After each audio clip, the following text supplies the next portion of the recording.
আসসালামু আলাইকুম। আশা করি সকলেই ভালো আছেন। প্রিয় চাকরি প্রত্যাশী ভাই বোনেরা, নতুন একটা নিয়োগ সার্কুলার প্রকাশ করা হয়েছে যেটা সরকারি স্থায়ী নিয়োগ সার্কুলার। এটা হচ্ছে প্রধানমন্ত্রীর কার্যালয় নিয়োগ সার্কুলার। তো আজকে আমরা এই সার্কুলারটা নিয়ে বিস্তারিত আলোচনা করব। এখানে পদের নাম, পদের সংখ্যা, বেতন স্কেল, শিক্ষাগত যোগ্যতা রয়েছে। সো এরপর আমরা এখান থেকে দেখাবো কিভাবে আপনি আবেদন করবেন। আবেদনের জন্য সকল তথ্যগুলো আপনাদেরকে দেখে বুঝে দেওয়া হবে। তো যারা সরকারি চাকরি আবেদন করে থাকেন, খুঁজে থাকেন, অবশ্যই আপনারা সম্পূর্ণ ভিডিওটা ধৈর্য সহকারে শেষ পর্যন্ত দেখবেন, তাহলে এই সার্কুলার নিয়ে সকল কিছু জানতে পারবেন। আর আমাদের চ্যানেলে আপনি নতুন হয়ে থাকলে অবশ্যই চ্যানেলটিতে সাবস্ক্রাইব করে রাখবেন। আমরা কিন্তু বাংলাদেশের সকল সরকারি নিয়োগ সার্কুলারগুলো এই চ্যানেলে আপলোড দিয়ে থাকি। অবশ্যই আমাদের চ্যানেলটিতে সাবস্ক্রাইব করে রাখবেন। আমাদের ফেসবুক পেজের লিঙ্ক কমেন্ট বক্সে দেওয়া আছে, ফলো দিয়ে রাখবেন।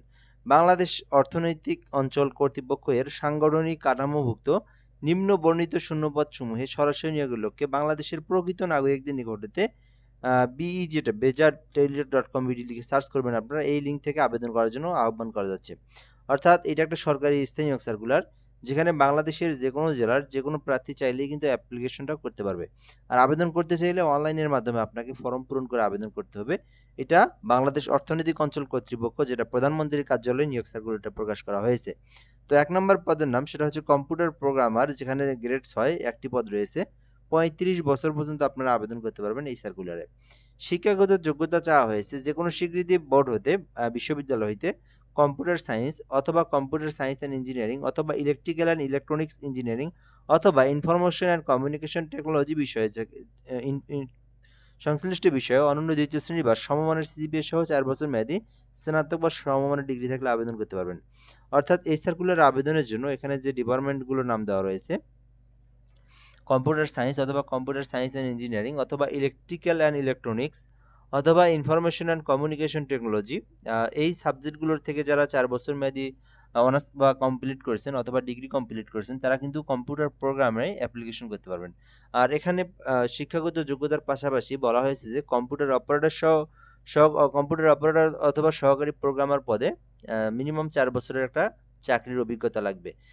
বেসিক্যালি অন্যান্য সার্কুলারগুলো দেখবেন ৩৫ বছর পর্যন্ত আবেদন করা যায়, বাট এটা কিন্তু ৩৫ বছর দিয়েছে। অর্থাৎ ৪ বছর ৩ বছর বেশি দেওয়া আছে, যার কারণে কিন্তু এটাতে অভিজ্ঞতার কথা বলা হয়েছে। ২ নম্বরে রয়েছে সহকারী পরিচালক, যেখানে নবম গ্রেডে নিয়োগ দেওয়া হবে ১৭টি পদ। তো এটা কিন্তু মোটামুটি অনেক বড় একটা পদের সংখ্যা, যেখানে ১৭টি পদ রয়েছে।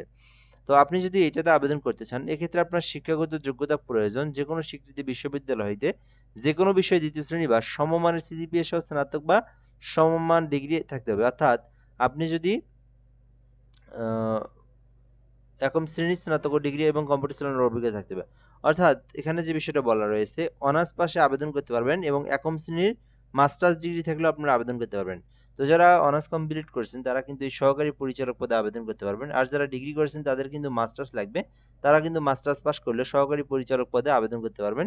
তবে এখানে কম্পিউটার চালানো সম্পর্কে অভিজ্ঞতা থাকলে আপনারা অ্যাপ্লিকেশন করতে পারবেন। সো এই ছিল মূলত বিষয়। এক কথায় যারা অনার্স কমপ্লিট করেছেন তারা আবেদন করতে পারবেন। আর যারা ডিগ্রি করেছেন তারা যদি মাস্টার্স করে থাকে তাহলে কিন্তু এই সহকারী পরিচালক পদের এই ১৭টি পদের বিপরীতে আপনারা এই পদে আবেদন করতে পারবেন। আর এটা কিন্তু নবম গ্রেড, ঠিক আছে? আচ্ছা, পরবর্তী যে পদ সংখ্যা রয়েছে সেটা হচ্ছে হিসাবরক্ষণ কর্মকর্তা, ২ টি পদ রয়েছে। তো এইটা কিন্তু ৩২ বছর পর্যন্ত আপনারা আবেদন করতে পারবেন হিসাবরক্ষণ কর্মকর্তা পদে। শিক্ষাগত যোগ্যতা চাওয়া হয়েছে কোনো স্বীকৃতি বিশ্ববিদ্যালয় হইতে বাণিজ্য বিভাগের ন্যূনতম ২য় শ্রেণী বা সমমানের সিজিপিএ সহ স্নাতক ডিগ্রি থাকলে আবেদন করতে পারবেন। অর্থাৎ যারা মাস্টার্স ডিগ্রি করেছেন বা মাস্টার্স পাস করেছেন, এইটা কিন্তু তাদের জন্য। এক কথায় হিসাবরক্ষণ কর্মকর্তা আবেদন করতে মাস্টার্স পাস লাগবে এবং কম্পিউটার চালানো সম্পর্কে বেসিক নলেজগুলো আপনাদের জানা থাকতে হবে। ৪ নম্বরে রয়েছে উপসহকারী প্রকৌশলী, এটা হচ্ছে ১০ম গ্রেডে ৪ টি পদ রয়েছে।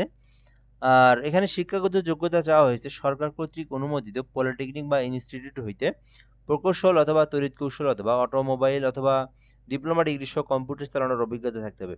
অর্থাৎ এখানে যে ডিপার্টমেন্টগুলোর নাম দেওয়া আছে, প্রকৌশল, প্রকৌশল অথবা তড়িৎ কৌশল অথবা অটোমোবাইল। তো এই ডিপার্টমেন্টগুলো নিয়ে যারা ডিপ্লোমা করেছেন এবং যাদের কম্পিউটার সম্পর্কে নলেজ রয়েছে এবং যারা কম্পিউটার চালাতে পারে, ভালো একটা এক্সপিরিয়েন্স রয়েছে, তারা কিন্তু উপসহকারী প্রকৌশলীতে আবেদন করতে পারবেন। তো এখানে আপনি আপনার শিক্ষাগত যোগ্যতা অনুযায়ী যে পদে ইচ্ছুক বা যে পদে আপনার শিক্ষাগত যোগ্যতা রয়েছে সেই অনুযায়ী সেই পদে আপনারা চাইলে আবেদনটা করতে পারবেন। আর আবেদনের জন্য আপনার বয়সটা কিন্তু অবশ্যই ১৮ থেকে ৩২ বছরের মধ্যে হতে হবে। আর আবেদনটা করবেন কিভাবে? আবেদনের প্রসেসটা হচ্ছে BEZA-teletalk.com.bd লিখে সার্চ করতে হবে। BEZA-teletalk.com.bd লিখে সার্চ করতে হবে। তো এইটা সার্চ করলে আপনারা একটা অনলাইন যে অ্যাপ্লিকেশন ফর্ম পাবেন, ওখান থেকে আপনার পার্সোনাল ইনফরমেশন, এডুকেশনাল কোয়ালিফিকেশন সকল তথ্য পূরণ করে একটা ছবি 300x300 পিক্সেলের এবং একটা স্বাক্ষর 300x80 পিক্সেলের, এগুলো পূরণ করে আপনাকে সাবমিট করতে হবে। দেন আপনাকে পেমেন্ট করতে হবে পরবর্তীতে। তো আবেদনের জন্য আপনাদেরকে আমি আবারও লিঙ্কটা দিচ্ছি এখান থেকে, BEZA-teletalk.com.bd লিখে সার্চ করতে হবে। গুগলে অথবা ক্রোম ব্রাউজারে লিখে সার্চ করলে আপনারা আবেদনের ফর্মটা পেয়ে যাবেন। আর এই আবেদনটা কিন্তু 10 মার্চ শুরু হয়েছে, যেটা কিন্তু 10 এপ্রিল পর্যন্ত চলবে। তো এটা কিন্তু মার্চ মাসে চলমান একটা নিয়োগ সার্কুলার। তো যারা আবেদন করতে চান, আবেদনটা শুরু হয়েছে, বর্তমানে আবেদনটা চলমান রয়েছে। আপনারা চাইলে এই আবেদনটা করতে পারেন। আচ্ছা, এরপর আমরা এখান থেকে দেখব, আপনারা জানেন সরকারি চাকরির গ্রেডেড অনুযায়ী ফি জমা দিতে হয়। তো এখানে নবম এবং দশম গ্রেডের পদের সংখ্যা রয়েছে। তো আমরা এখানে সরকারি ফি কত টাকা ওইটা আমরা দেখব এখান থেকে। তো এখানে বলা রয়েছে যে দুটি এসএমএস এর মাধ্যমে আপনাদেরকে ফি জমা দিতে হবে। তো পরীক্ষার ফি বাবদ 200 টাকা এবং টেলিটক সার্ভিস চার্জ হচ্ছে 223 টাকা। সর্বমোট 223 টাকা। সর্বমোট 223 টাকা আপনাকে পেমেন্ট করতে হবে। তো এখানে আরো একটা বিষয় রয়েছে, দুইটা এসএমএস এর কারণে কিন্তু আপনাকে আরো 6 টাকার মতো খরচ হবে। তো আপনারা যারা নিজেরা আবেদন করে পেমেন্ট করতে যাচ্ছেন, তো 230 টাকা আপনারা রিচার্জ দিবেন। তারপরে আপনারা এটাতে পেমেন্ট করবেন। পেমেন্ট করার প্রসেসটা হচ্ছে, প্রথম এসএমএস এ আপনারা লিখবেন BEZA লিখে আপনারা ইউজার আইডি লিখবেন, লেখার পরে 160 নাম্বার সেন্ড করে দিবেন।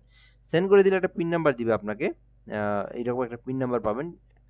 তো পিন নাম্বার পাইলে আবার আপনাদেরকে একটা এসএমএস টাইপ করতে হবে, যেখানে বেজা স্পেস দিয়ে ইএস লিখবেন। ইএস লিখে ওই উপরে যে পিন নাম্বারটা, এই পিন নাম্বারটা এখানে লিখবেন। উপরের মানে আগের এসএমএসটাতে একটা এসএমএস দিবে। তো ওখান থেকে পিন নাম্বারটা নিয়ে আপনারা টেক্সট নতুন এসএমএস এ লিখবেন, লেখার পরে 163 নাম্বার আপনারা সেন্ড করে দিবেন। তাহলে কিন্তু আপনার পেমেন্টটা হয়ে যাবে। তখন সঙ্গে সঙ্গে কিন্তু আপনার আবেদনের টাকাটাও কেটে নিবে এবং আপনার অ্যাপ্লিকেশনটাও হয়ে যাবে। তো এটাই ছিল মূলত বিষয়। আর আপনি চাইলে আমাদের মাধ্যমে আবেদন করে নিতে পারেন। আমাদের মাধ্যমে কিন্তু বাংলাদেশের যেকোনো সরকারি চাকরির আবেদনগুলো ঘরে বসে একদম নির্ভুলভাবে করে নিতে পারেন। তার জন্য হোয়াটসঅ্যাপ নাম্বার দেওয়া আছে, এই নাম্বারে আপনারা এসএমএস করতে পারেন যারা অ্যাপ্লিকেশন করে নেবেন। আর নিজেরা আবেদন করতে চাইলে বর্তমানে আবেদনটা চলমান রয়েছে, যেটা কিন্তু 10 মার্চ থেকে 10 এপ্রিল পর্যন্ত চলমান থাকবে। beja.teletalk.com.bd লিখে সার্চ করলে আপনারা আবেদনের ফর্মটা পেয়ে যাবেন। এখান থেকে আপনারা আবেদনটা করতে পারেন। এটা হচ্ছে প্রধানমন্ত্রীর কার্যালয়ের নিয়োগ সার্কুলার। তো এ পর্যন্তই। সার্কুলারটা নিয়ে আর কোনো কিছু জানার থাকলে আপনারা কমেন্টে জানাতে পারেন। সে বিষয়ে আমরা রিপ্লাই দিয়ে জানিয়ে দেওয়ার চেষ্টা করব ইনশাআল্লাহ। তো ভালো থাকবেন। আসসালামু আলাইকুম।